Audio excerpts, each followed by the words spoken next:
Судењето за трагедијата во Пулс продолжи со сведочење на младиот Кристијан Панов, чиј брат го изгубил животот таа кобна ноќ.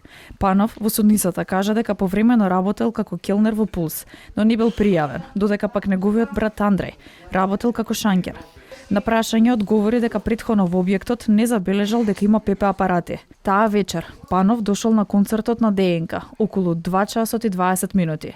На роден ден кај негов другар и излегол надвор да запали цигара. Одеднаш надвор настана стампедо на самите скали, кој колку можеше пружаше помош. Имаше луѓе, еден врз друг, се заглавија меѓу двете врати на самиот лес. Да го најдам брат ми, беше претешко да бидеш повеќе од 5 до 10 секунди. Го барав и не го најдов. Нешто падна одгоре и излегов. Вториот пат кога се вратив, да го барам го најдов на самиот прак. Не бев сигурен дали е тој, по тетоважите го познав. Во судницата сведочи и младите Иван Данеилов, Тоше Трендафилов и Мартин Китановски.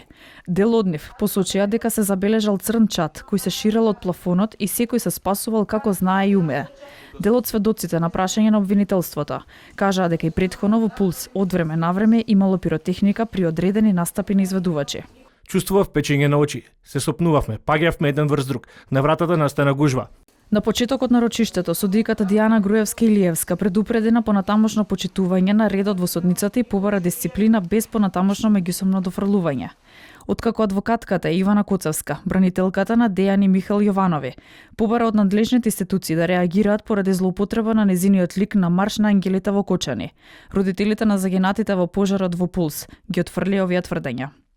Како прво, на постерот не се препознавате само вие, се препознава и многу други лица кои имаа физички сличност со ликот, но никој од нив не реагираше.